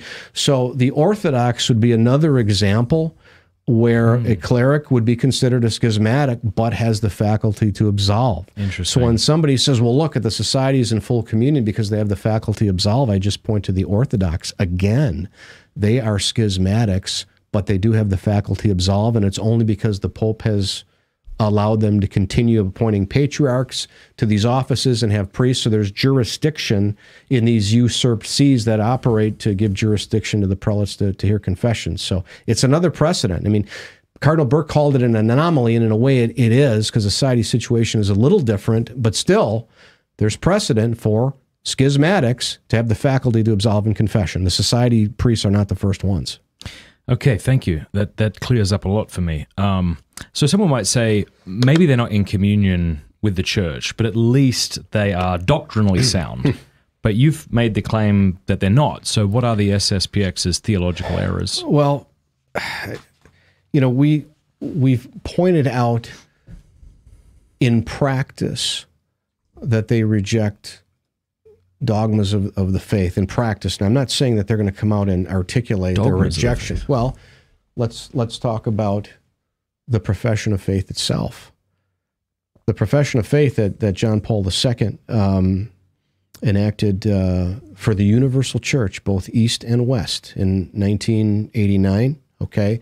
the Nicene Constantinopolitan Creed, followed by propositions that we must accept as Catholics, and especially those who hold office in the church, the society rejects the profession of faith of the Roman Catholic Church explicitly. Archbishop Lefebvre did. The reason why is they reject the third proposition. There are three propositions. The first is whatever the church teaches as revealed truth must be believed with divine and Catholic faith. They don't have a problem with that. The second category is whatever the church teaches definitively, and it must be definitively held. Both category 1 and 2 are considered infallible judgments by the magisterium. The first we hold with divine and Catholic faith. The second we also hold with supernatural faith, although it's a little bit different category. But they reject the third category, Matt, which says that when the magisterium teaches in a non-definitive manner, we're still obligated to give a religious assent of intellect and will. And of course we are. That's revealed. Christ said, hear the church. Christ said, take it to the church. He who hears you hears me. So, who would disagree with the fact that we have to give religious deference to non-definitive teachings of the magisterium? This is different than saying we have to give an assent of faith. The third proposition does not say we give an assent of faith, but we give a religious obeisance or submission of intellect and will, a religious deference, which many theologians will say still opens the possibility of suspending judgment if you think there might be something that conflicts with a higher truth that the church has taught, you see. And they reject the profession because they reject the third category, and they reject the third category because they don't want to even give a religious assent to the teachings of Vatican II, which in all respects are non-definitive. At least they're not presented in a dogmatic definition with accompanying anathemas, right? But they don't want to give any deference to the documents, and hence they've gone out and rejected the profession of faith as a whole. Cardinal Mueller has been very clear, and Archbishop Pozzo, who was one of the point persons for trying to get the society into the church, they made it clear that one of the conditions for the society to actually come into the church is going to be for them to accept the 1989 profession of faith, which is a profession that's binding on all Catholics. I mean, if you look at the professions of faith throughout the ages, the church has always treated these professions like dogmas. The four corners of the profession is what we assent to in faith. Not that the third category requires the assent of faith, but the proposition that we must assent with intellect and will is a matter of faith, because Christ has revealed we must hear the church. You see? So that's very problematic that the society rejects the profession of the Roman Catholic faith. That's one example. There are many others, and not to belabor it, but just the notion that they can usurp a right of the primacy and select bishops contrary to the will of the Pope. That's against divine law. The fact that they think they have a juridical mission, as Pius XII called it, when they don't. They haven't been given a mission by the Pope. I have written about this, it's gone probably a year now, but one of the reasons why the church has required clerics who claim to have a mission, and this happened during the Protestant Reformation, where the Pope says, you have a mission from us, prove it with miracles. If you haven't been lawfully sent as a matter of divine law, then show us the divine testimony from miracles. Okay, St. Francis de Sales gets into this, and a number of popes, as I've written about, talk about this. Well, the Society of St. Pius X is actually claiming that they have an extraordinary mission. Okay, they admit that they do not have an ordinary mission. They do not have a canonical or juridical mission. That is, the bishops have not been sent by the Pope, and the priests are not incarnated under bishops with ordinary jurisdiction. So practically what they're claiming is an extraordinary mission. But in order for one to have an extraordinary mission, you have to show it by canonically approved miracles. See, the church authority, you can't escape the church's authority, right? It's got to be canonically approved miracles. But the other point is that extraordinary mission always acts in concert with the ordinary mission, never in opposition to the ordinary mission. And that's why I was startled when one of the society priests, I won't mention his name, but said in the video in the Crisis series, he admitted publicly, he says, we operate contrary to the will of the princes of the church, the successors of the apostles. He said, well, I'll say his name. It's Father Jonathan Loop. It's public. I mean, you can read all about this. And so they're admitting they're operating. So even if they had an extraordinary mission, they wouldn't have it because they're operating contrary to the mission of the church. Suppose you were with him and he said that. Yeah. And then you said to him, tell me how that's not a schismatic statement. What would his response be? Let's ask him. I'm not going to speak for him. Yeah. But what I will say is, again, what the church says. If you do not have a canonical mission, which is an ordinary mission, then you are always required to prove that you were sent directly by Christ. You see, if you're not sent by the vicar of Christ through canonical mission, then you have to prove you were sent by Christ directly, like St. Vincent Ferrer. Gotcha. And they stopped counting his miracles, I think, at 800, right? He had an extraordinary mission. It's rarely happened in the history of the church, but it's always been testified to, either in Scripture, either John the Baptist, for example. He's an example of one who didn't perform miracles to our knowledge, but he was prophesied in Scripture. He had an extraordinary mission, and St. Vincent Ferrer would be another example. I mean, I asked a society priest this one time, and I'm not trying to make light of it, but he said, well, we have a miracle. And I said, well, what is that? And he recognized that they probably need a miracle. He said Archbishop Lefebvre was born on, or died on March 25th, I think. I think that's what he actually said. That was the miracle. And I said, you're kidding me, right? And, so that's kind of where that discussion ended. But canonical mission, again, we're talking about the society's errors. Well, they clearly believe that they can operate without either an ordinary or an extraordinary mission. I was about to ask you something, and as I was about to ask it, I feel like I know the answer already. I was about to say to you, why doesn't the church declare this loudly, firmly, unequivocally? And then I thought, well, when's the church done that recently about the Orthodox? Yeah. I can't think of a time. Well, I mean, it has. It depends what you mean by this, because John Paul II did declare it in a motu proprio. He said, I suppose, today, given that there seems to be so much confusion around every gesture, Matt, that you see, and Archbishop Pozzo talks about this, from giving the faculties, right, to now giving diocesan bishops the authority to send diocesan priests to witness a society marriage, or if that's impossible, even to delegate that faculty directly to the society. All of these things that have been done have been overtures on the part of the Holy See to try to facilitate integration. They all say that. Archbishop Pozzo says that all the time. All these acts that have been done really were done with a view toward bringing them into the church. I mean, these are men of good faith, and it's amazing that they still would want to, after, we have decades and decades of total repudiation of, and rogue ministry, but God only knows if it's going to happen. I tend to think that it probably won't happen at, the movement's level, but that individual priests will break off, and maybe a substantial number of them will break off. Only God knows. I hope that's the case, because we sure could use them in the church. We want them in the church. Yeah. Let me ask you one final question, then we'll take a break.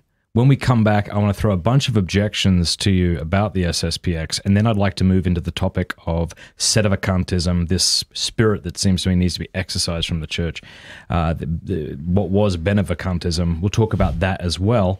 But here's the question, because I think a lot of people might be thinking this. They're like, all right, in a day and age like this, where there is so much liturgical abuse, where you've got people, certain prelates like Father James Martin and others, seeming to try, maybe I'm wrong, but it seems like they're trying to normalize intrinsically evil acts. Okay. You're worried about this? Why is this your thing? Why not make the liturgical abuses, how many Catholics don't believe in the true presence of Christ? Right. You've got this group of faithful Catholics over here who love Jesus Christ, love what the church teaches, and you're deciding to make this your whipping boy. I'm not saying that, but I could see someone... I understand that. And I do understand that. But the answer to that is there's no salvation outside the Roman Catholic Church. Once you understand what the Roman Catholic Church is and recognize that movements like the Society and Sedevacantism and independent chapels are not part of the Catholic Church, either the dogma means what it says or it doesn't. Okay, I'm betting that it means what it says and what the popes have always taught. And so you're right. We need to oppose these liberal errors on the left. And I've spent most of my apologetics career fighting these liberal errors on the left, Matt. I get it. I mean, the liturgical and doctrinal abuses are all over the place. But there are also errors on the right, these extreme errors on the right, which are overreactions to the errors on the left. And in some ways, the errors on the right are more dangerous and more pernicious because they lead souls out of the bark of Peter. That's what I'm trying to prevent, and what those who have joined me in this fight for tradition are trying to prevent. This is not to downplay the crisis. This is not to bury my head in the sand. I know what's going out there because I've been fighting against it. I've been fighting against Fatima and Freemasonry and liturgical abuses and doctrinal aberrations for 25 years. I get it. But I also have come to realize that there has been an overreaction, and that is exiting the Catholic Church for a false understanding of what I call this counterfeit church of tradition, where now we're only going to define the church because all the prelates are evil. We're only going to define the church as those who profess the true faith. Well, that's throwing the baby out with the bathwater. It's an overreaction. I know, the truth in the middle sounds cliche, but it actually is the case. In the middle is where the bark of Peter is. We got to do the best we can. We oppose these aberrations and these doctrinal errors and heresies. Of course we do, but we do it by remaining within the church, by being united to our bishop. We may not agree with everything that our bishop says and does, and we certainly do not follow any commands of our bishop that are outside the scope of his authority or that would command us to sin or commit sacrilege. If the only Mass I can attend is one that's replete of sacrilege, I don't have an obligation to go, and I will not go. I want to make that clear. Like I said, with this false dichotomy, you got to look at all the facts. I'm not going to go to a Mass that is offered outside the Catholic Church. I'm not going to do it, but I'm also not going to go to a Mass that may be offered by a priest with the faculty, but he's dressing up, like a clown. I'm not going to go to that either. Those are extremes, though, right? Aren't they extremes? They are. I mean, you live here in Steubenville, and where I am in Milwaukee, there actually are other options. Let's face the facts. I know there are extreme situations, but that seems to be an exception, not the rule. All right, thanks. Let's take a break Thursday, and then when we come back, I've got some objections, and we'll get into set of occultism.